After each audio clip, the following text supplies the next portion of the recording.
Hello students, how are you? I welcome you all in this e-political science lecture. Today I am going to talk about another set of important questions that will obviously help you in preparing for UGC NET JRF exams. So you can also look into the other important questions which I have already put on this video, the previous questions. These questions are based on the part that is the sub part political theory. तो ये जो questions मैं आपके साथ discuss कर रही हूँ, पहले भी जो मैंने डिस्कस किए थे, वो राजनीतिक सिद्धांत से संबंधित हैं। जो यूनिट 1 है यूजीसी नेट जेआरएफ का 10 यूनिट्स में डिवाइडेड है। I had discussed the overview of the syllabus और कैसे प्रिपेयर करना है। तो आप प्लीज़ मेरे जो लिंक्स हैं उसमें आप जाके देख सकते हैं, व्यू कर सकते हैं if you are new for this lecture, students. So before beginning with the important questions, I want to share one or two things before you, that is कि मैं क्या अलग कर रही हूँ आप लोगों के लिए नेट जेआरएफ के प्रिपरेशन में। मेरी जो कोशिश है वो कैसे अलग है, तो मैं इस चीज़ में ये डिस्कस करना चाहती हूँ कि जो इम्पोर्टेंट क्वेश्चंस मैं यहाँ पे डिस्कस कर रही हूँ ये काफ़ी स्टडी और एनालिटिकल जो है लुक है उसके थ्रू मैंने ये इम्पॉर्टेंट क्वेश्चंस लेके आई हूँ, सो दैट कि ऐसे तो एमसीक्यूज़ बहुत सारे हैं। फॉर एग्ज़ाम्पल अगर हम लिबर्टी पे देखें, लिबर्टी पे n नंबर ऑफ़ MCQs हैं, बहुत सारे हैं, तो कितना हम डिस्कस करेंगे। इम्पॉर्टेंट हम जो MCQs के क्वेश्चंस हैं जो ज़्यादा रिपीट होते हैं और जो इम्पॉर्टेंट टॉपिक से रिलेटेड हैं and you can not give up those important topics, तो वो सबसे ज़्यादा इम्पॉर्टेंट है, इसलिए मैं उनको डिस्कस कर रही हूँ।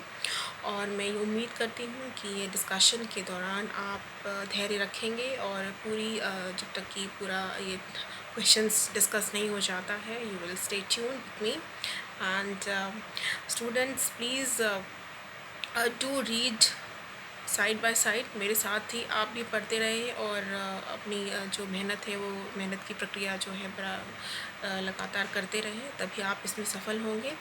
सफलता कितनी होगी, कितनी डिग्री की होगी, और ये सारी जो सफलता की जो कड़ी है उसको मापने का आधार मेरे पास नहीं है और ना मैं मापना चाहती हूँ 100% to 100% all such things. So what I can assure is that obviously you will succeed and you will be successful in your future. So please be with me, have patience. So पहला question जो है वो है the term state in the modern sense। ठीक है, राज्य जो है मॉडर्न सेंस में उसको हम क्या, उसकी क्या मीनिंग है, उसे हम क्या किस तरह से समझते हैं। पहला ऑप्शन है is identical with the polis of ancient Greece, is a union of families and villages, was used for the first time by Machiavelli in the Prince ये इनका काम है, मैकियावेली का फेमस वर्क है। और चौथा है जो ये option is the same as government. Answer है was used for the first time by Machiavelli in the Prince। ये बहुत important question है, please note it down, make a note of it। Then second important question, which concept of the state considers it to be an all-comprehensive, all-powerful and all-embracing institution? पहला option the ethical notion of state, the legal notion of state, the welfare notion of state, and the fourth one state as an organic unit। ठीक है, तो यहाँ पे जो पूछा जा रहा है कि स्टेट को अगर हम ऑल कॉम्प्रिहेंसिव, ऑल पावरफुल और ऑल एम्ब्रेसिंग, हर संदर्भ में हम मानते हैं कि ये सारी चीज़ें हैं इस संस्था के अंदर, तो ये जो आइडिया है ये किस नोशन के अंदर आएगा, किस नोशन में फिट होगा। तो यहाँ पे बताया गया है ये एथिकल है, लीगल है, वेलफेयर है, या हम कहेंगे ये पूरे जो ये कोटेशन है या जो एक्सप्लेनेशन है ये इसमें state as an organic unit, ये वाला आंसर फिट होता है। ठीक है। आंसर है यहाँ ये वाले क्वेश्चन का the ethical notion of state, ये सही आंसर है। ठीक है। एथिकल क्यों? क्योंकि जो भी मोरालिटी का जो आधार है उसके अंदर स्टेट ओवरऑल जो ओवर आर्किंग उसके जो फंक्शन होते हैं कॉम्प्रहेंसिव होता है, सारे आधार को देखता है। ठीक है। अगर आप मेरे जो पुराने जो मैंने अपने लेक्चर्स डाले हैं स्टेट का नेचर, लिबरल, मार्क्सिस्ट, गांधीयन, इसको आप उसमें पढ़ेंगे और समझेंगे तो आपको पता चलेगा कि क्यों हम स्टेट को ये जो कोटेशन है, ये जो आर्ग्यूमेंट है हम क्यों दे रहे हैं और इसका आंसर ये क्यों है, इसको कनेक्ट भी करना है so that you can understand the meaning. It's not always just memorizing the facts and the analysis. Then the next question है which of the following are correct about Isaiah Berlin's concept of liberty? Isaiah Berlin's concept of liberty के बारे में इन चारों में से कौन सा जो है कथन जो है या कह सकते हैं हम स्टेटमेंट जो है सही है? ठीक है। पहला है he says that the state can only secure negative liberty to the individual and that positive liberty does not come within the purview of the state. पहला है। दूसरा है he holds that negative liberty consists in not being prevented from choosing one's course of action while positive liberty treats the individual as his own master. Third, his concept of positive liberty does not correspond to positive liberalism's concept of positive liberty. Last वाला है he says that the state can only secure negative liberty to the individual.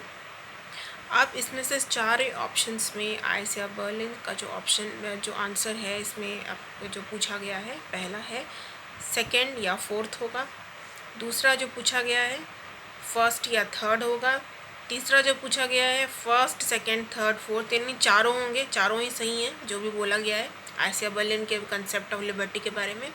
चौथा है second और third होगा। तो आप ये सारे जो मैंने बताए हैं स्टेटमेंट्स इसको पढ़िए, समझिए और आपको तब समझ में आएगा तो पता चलेगा ये जो आंसर है ये चारों ही answer Isaiah Berlin concept of liberty में फिट बैठते हैं। ठीक है। Next question is who defined justice as treating equals equally and unequals unequally? ठीक है। न्याय को जो है जो समान है उनको समान व्यवहार करना है, असमान है जो असमान व्यवहार करना है। ये जो कथन है, जो स्टेटमेंट है, ये किसने दिया है न्याय के संदर्भ में? तो पहला है J.S. मिल, दूसरा है एरिस्टोटल, तीसरा है T.H. ग्रीन, फोर्थ है बेंथम। Answer is Aristotle. ठीक है। बहुत इंपॉर्टेंट है question, please note it down. Next important question is who is the chief exponent of the theory of property as the fruit of labour? Property को fruit of labour कौन से प्रवर्तक कहते हैं? पहला रिकार्डो, दूसरा स्पेंसर, तीसरा लॉक, चौथा मिल। Answer is lock. ठीक है।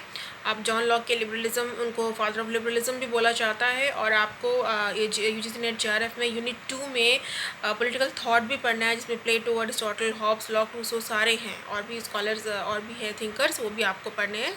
तो जब आप MCQs कर रहे हैं तो आप पॉलिटिकल थ्योरी के कर रहे हैं तो उसमें अगर आप अलग थिंकर्स भी ये सब भी कर लेते हैं तो आपको फ़ायदा होता है कि आप उसको कनेक्ट कर सकते हैं और ये सब पे दोबारा क्वेश्चंस भी आ रहे हैं।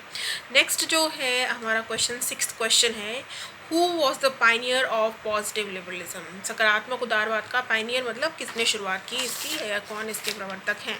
पहला है बेंथम, दूसरा है J.S. मिल, तीसरा है मैकियावेली, चौथा है T.H. ग्रीन। ठीक है। तो आंसर इसका होगा जो आंसर होगा उसका होगा J.S. Mill. J.S. Mill is the correct answer क्योंकि पॉजिटिव लिबरलिज्म का जो आधार है J.S. मिल ने दिया था। Next important question is the 7th question is the history of all hitherto existing society is the history of class struggle.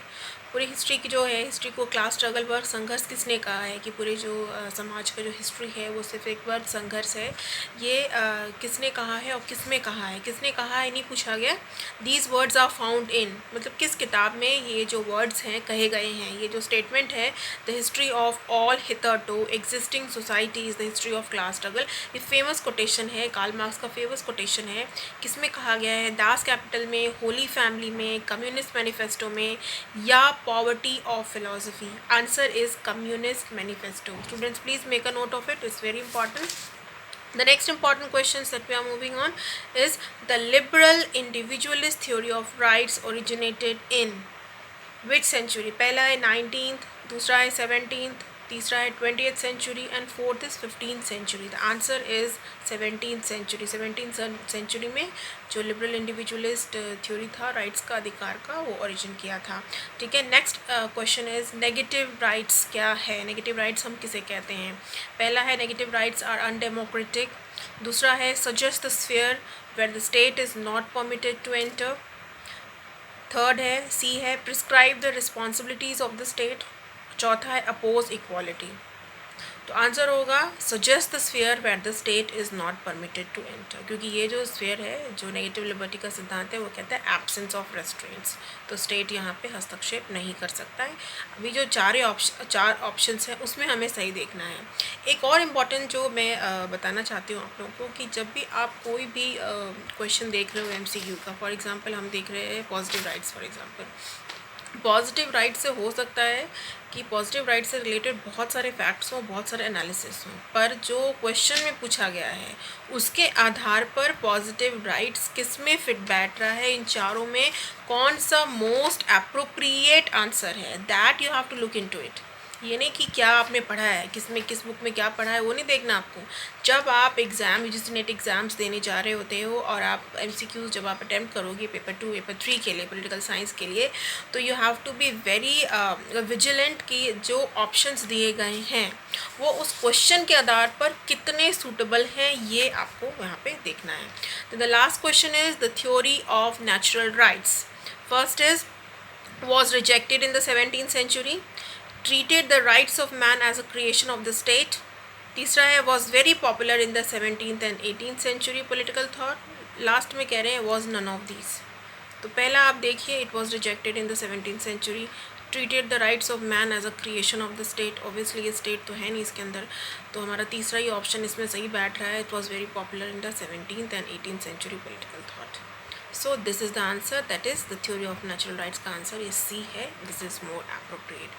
तो students, I just want to again give you this strategy that whenever you are अपनी net का exams दे रहे हो, मैं ज़रूर pray करूँगी कि आप सब सफल हो.